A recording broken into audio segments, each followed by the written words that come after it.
നർമ്മദേഹ. നമസ്കാരം സുഹൃത്തുക്കളെ, എൻ്റെ പേര് അരുൺ പ്രഭു. നിങ്ങൾക്കെല്ലാവർക്കും എൻ്റെ ഈ ചാനലിലേക്ക് സുസ്വാഗതം.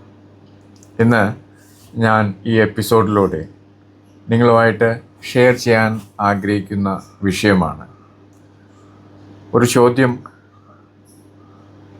എല്ലാത്തിനും ഒരു സൊല്യൂഷൻ. അതായത് നമ്മുടെ ജീവിതത്തിൽ പല പല പ്രശ്നങ്ങൾ, പ്രത്യേകിച്ച് നാം ജനിക്കുന്ന തൊട്ട് മരണം വരെ പല പല രാശികൾ,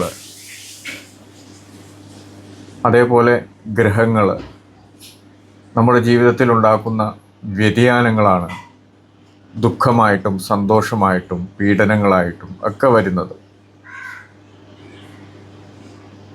ജീവിതത്തിലെ പീഡകൾ തരണം ചെയ്യുക, അതാണ് ഒരു വ്യക്തിയെ സംബന്ധിച്ച് ഒരു ടാസ്ക്.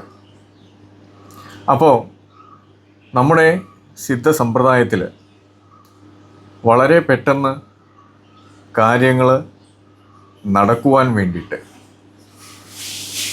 പല പല അനുഷ്ഠാനങ്ങൾ നമുക്ക് പറഞ്ഞു തന്നിട്ടുണ്ട്.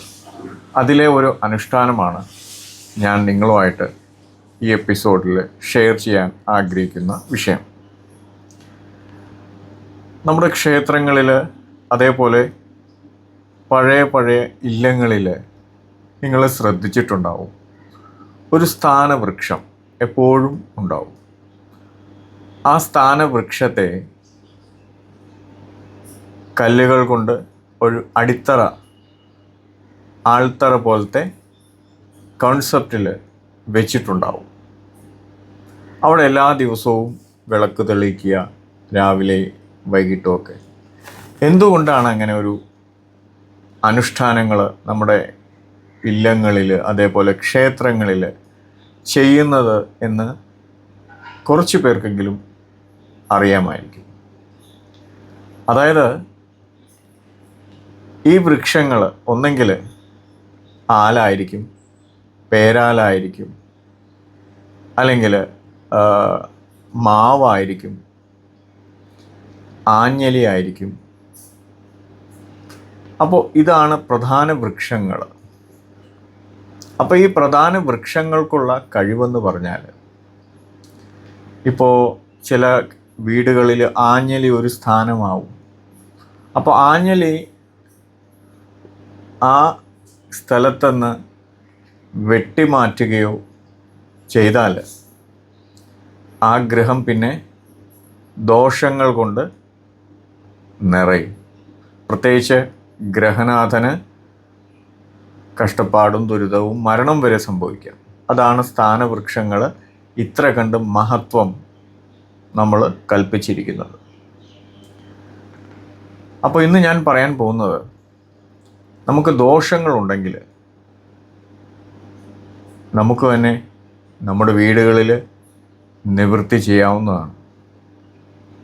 കാരണം തമിഴ്നാട്ടിലും ആന്ധ്രയിലും ഒക്കെ ഒട്ടുമിക്ക South Indian Siddha concept follow ചെയ്യുന്നവരൊക്കെ ഈ ഒരു കർമ്മം എല്ലാ ദിവസവും, പ്രത്യേകിച്ച് സ്ത്രീകൾ, ചെയ്തു വരുന്നതാണ്.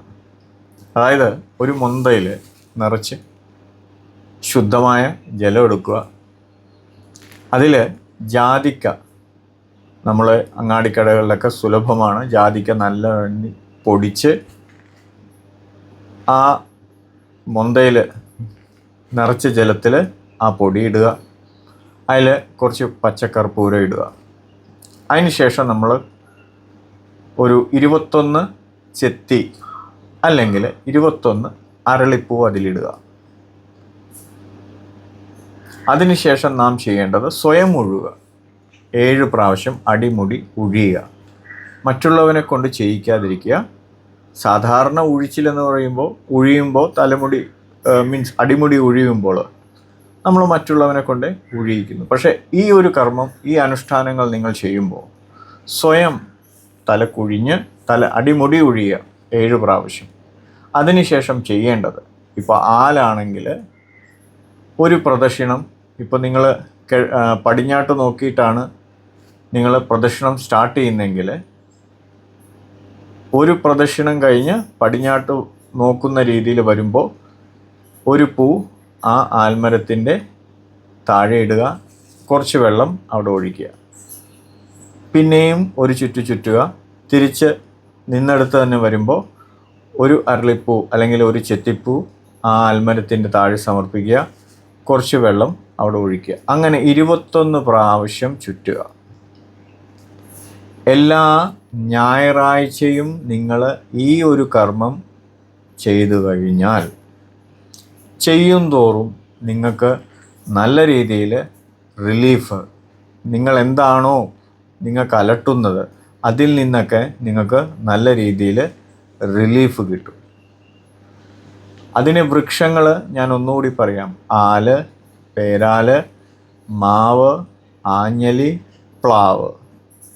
ഇവയൊക്കെ ഇങ്ങനത്തെ എനർജിയെ, നെഗറ്റീവ് എനർജിയെ, അതേപോലെ നവഗ്രഹങ്ങളാൽ നമ്മൾ അനുഭവിക്കുന്ന പല ഗ്രഹദോഷങ്ങൾക്കും ഉത്തമമായ പരിഹാരം ഉണ്ട്.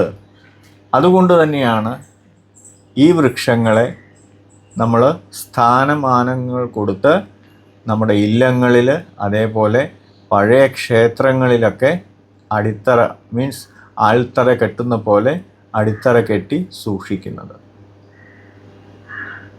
ഇപ്പോൾ ഏത് ക്ഷേത്രം ഉണ്ടെങ്കിലും അവിടുത്തെ എനർജി ബൂസ്റ്റർ എന്ന് പറയുന്നത് അവിടുത്തെ സ്ഥാനവൃക്ഷം ആലാണ്. അതുകൊണ്ടാണ് പഴയ ക്ഷേത്രങ്ങളിലൊക്കെ ആല് നിർബന്ധമായിട്ടും നമ്മൾ കണ്ടുവരുന്നത്. പഴയ ഇല്ലങ്ങളിലൊക്കെ ഇതേപോലെ ക്ഷേത്രങ്ങൾ ഇല്ലെങ്കിൽ തന്നെയും ആ ഇല്ലത്തിൽ അടിത്തറ കെട്ടിയ ഒരു വൃക്ഷം, ഇതേപോലത്തെ ഞാൻ ഈ പറയുന്ന രീതിയിലുള്ള വൃക്ഷങ്ങൾ അടിത്തറ കെട്ടി അവിടെ ഒരു പുണ്യ സ്ഥലമായിട്ട് തന്നെ കരുതി അവിടെ വിളക്കും തെളിയിക്കാറുണ്ട്. നല്ല രീതിയിൽ മാറ്റങ്ങൾ വരും. സ്ത്രീകൾക്ക് സൗഭാഗ്യം, സുമംഗലിയാകുക എന്നുള്ളൊരു ഉദ്ദേശമാണെങ്കിൽ ഈ വൃക്ഷത്തിന് വെള്ള നൂലിൽ കുങ്കുമ പേസ്റ്റിൽ, അതായത് കുങ്കുമ വെള്ളത്തിൽ മുക്കിയ വെള്ള നൂല്, ചരട്, പൊട്ടാത്ത ചരട് വേണം, അതായത് ടോയിൻ. അത് 21 പ്രാവശ്യം ചുറ്റും. അങ്ങനെ ചുറ്റുന്നത് വഴി സ്ത്രീകൾ ദീർഘസുമംഗലിയാവുകയും, അതേപോലെ കുട്ടികളില്ലാത്തവരാണെങ്കിൽ ഇങ്ങനെ പ്രദക്ഷിണം ചെയ്താൽ, നൂൽ പിടിച്ച് പ്രദക്ഷിണം ചെയ്താൽ എല്ലാ ഞായറാഴ്ചയും അവർക്ക് സന്താന ഭാഗ്യം ഉണ്ടാവും. കാരണം ഈ വൃക്ഷങ്ങളിൽ എല്ലാ ദേവീ ദേവതകളുടെ വാസം ഉള്ളതുകൊണ്ടാണ്, അവരുടെ അനുഗ്രഹം കിട്ടാനാണ്. അതേപോലെ ആ ബന്ധനത്തിൽ, ദൈവികമായിട്ടുള്ള ആ ബന്ധനത്തിൽ നമ്മൾ എപ്പോഴും നിൽക്കുമ്പോൾ നമുക്ക് എല്ലാ രീതിയിലുള്ള ഐശ്വര്യങ്ങളും വരും. അതായത് ഒരു ടോയിൻ നൂലെടുക്കുക, കുറച്ച് മഞ്ഞൾ, കുങ്കുമം അത് വെള്ളത്തിൽ കലക്കുക, അതിൽ കുറച്ച് നേരം ഈ ടോയിൻ നൂല് മുക്കി വയ്ക്കുക. അതിനുശേഷം നമ്മുടെ ഇഷ്ടദേവതയെ സങ്കല്പിച്ചിട്ട് ആ വൃക്ഷത്തെ 21 പ്രാവശ്യം ചുറ്റുക. അതിനുശേഷം 21ാമത്തെ ചുറ്റാവുമ്പോൾ അത് കട്ട് ചെയ്യുക, അത് രണ്ടും കൂട്ടിക്കെട്ടുക. അങ്ങനെ എല്ലാ ഞായറാഴ്ചയും ചെയ്യുന്നത് ഇതേപോലെ സുമംഗലികളാകുവാനും നിലനിൽക്കുവാനും, അതേപോലെ പുത്രഭാഗ്യം, സന്താനഭാഗ്യം ലഭിക്കുവാനും, യാതൊരു തരത്തിലുള്ള സ്ത്രീകൾക്കുണ്ടാവുന്ന പല ശാരീരിക പ്രശ്നങ്ങൾക്ക് അറുതി വരാനും ഇങ്ങനെയുള്ള അനുഷ്ഠാനങ്ങൾ സിദ്ധന്മാർ കൽപ്പിച്ചിട്ടുണ്ട്. അപ്പോൾ നിങ്ങൾക്ക് ഈ എപ്പിസോഡ് ഇഷ്ടപ്പെട്ടെന്ന് വിചാരിക്കുന്നു. നിങ്ങൾക്കും നിങ്ങളുടെ കുടുംബാംഗങ്ങൾക്കും എപ്പോഴും നല്ലത് വരണേ എന്ന് ആഗ്രഹിച്ചുകൊണ്ട് ഞാൻ ഈ എപ്പിസോഡ് ഇവിടെ ഉപസംഹരിക്കുന്നു. നിങ്ങൾക്കെല്ലാവർക്കും എൻ്റെ വിനീതമായ നമസ്കാരം. ഓം നമഃ ശിവായ. നർമ്മദേ